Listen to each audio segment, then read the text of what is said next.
good morning guys! Welcome sa akin YouTube dito sa vlog ko guys. So, ngayon ay maaga, 6 o'clock ng morning dito. So, I'm going to work now at magdadrive tayo papunta doon guys. And abangan nyo guys, magbablog ako ng mga batas dito sa Germany one by one guys. Pero ang gagawin ko ay part 1, part 2, part 3 guys. So ganun.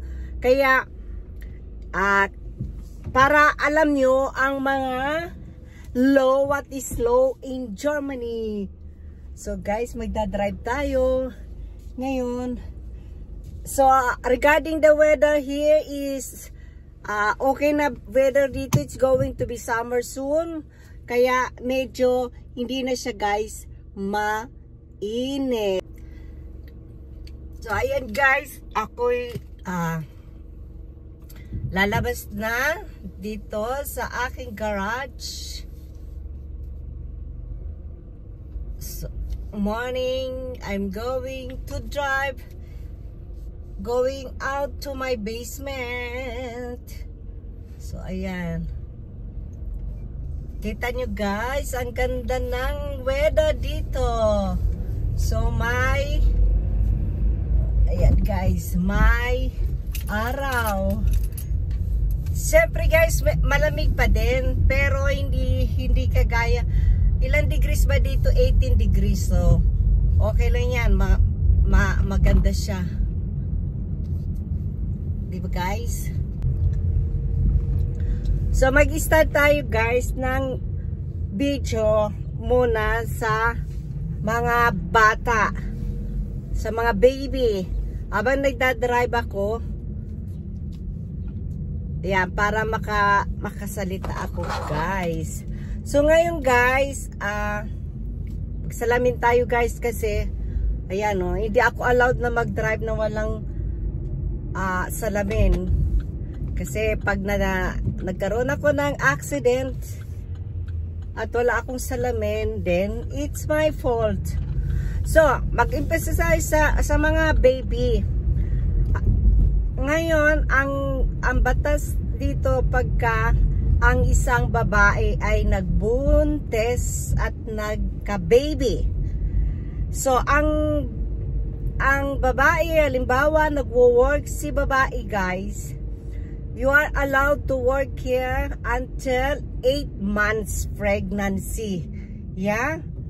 After that, you are not allowed anymore to work after 8 months. And then, pagka nag-pregnant ka, so syempre register mo yon na ikaw ay buntis para makatanggap ka ng monthly payment sa government. Kasi hindi ka na makakapagtrabaho, so may matatanggap ka, yung tinatawag na laditang motor shoots ang tawag doon. I think sa English is mother security, ganyan. So, makakatanggap ka noon guys till 2 years. Pero hindi ko lang alam kung magkano kasi hindi naman ako dito nagbuntis. Pero as long as I know, I think more than 500 euro monthly sa mother. Hanggang 2 years lang yon. And then, si baby naman ay makakatanggap ng pera paglabas pa lang niya.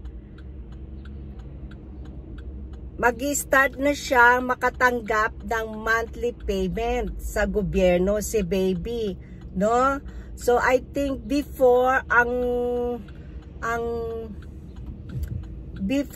bayad is I think 300 something sa mga bata. Ay yung makakatanggap yun guys ng hanggat mag 18 years old yung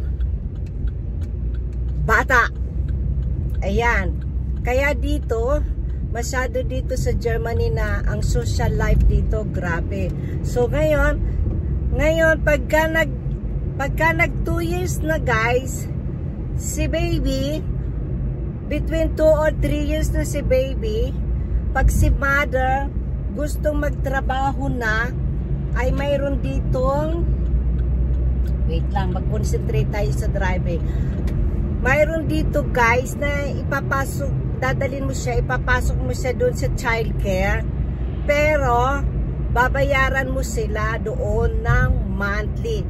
Like yung kasama ko sa trabaho, nanganak siya, and then 2 years pa lang, nag-work na siya.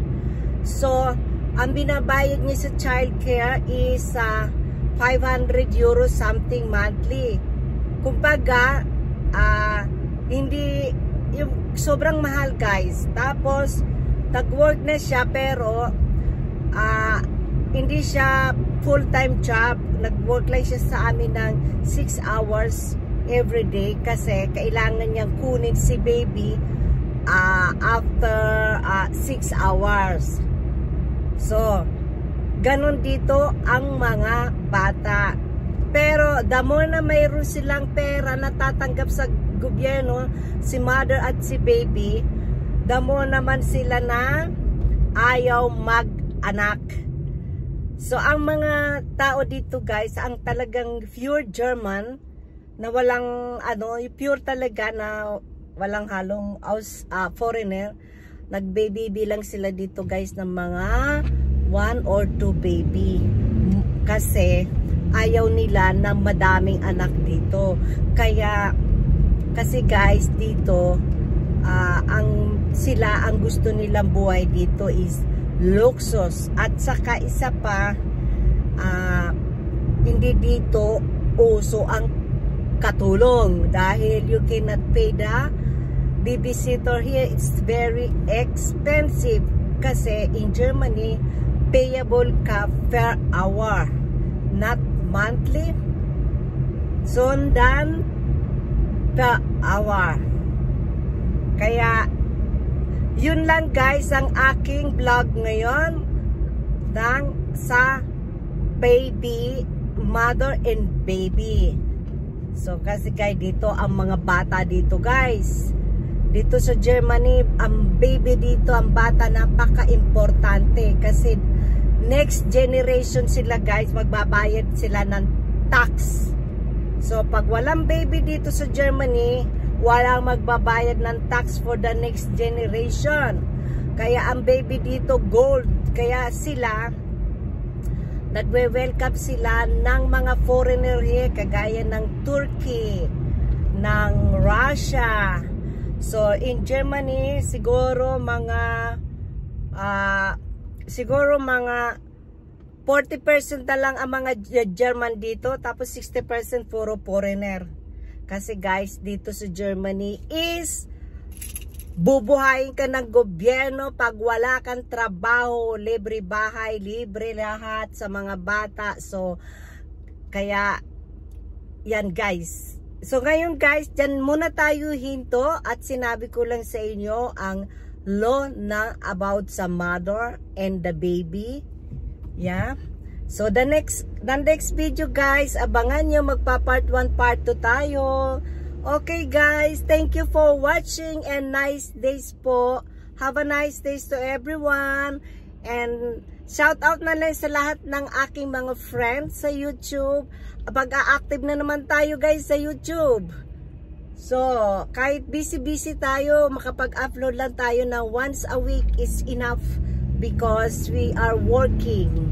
We cannot afford to, I cannot afford guys to make vlog every day or daily vlog every day kasi totally I'm very busy.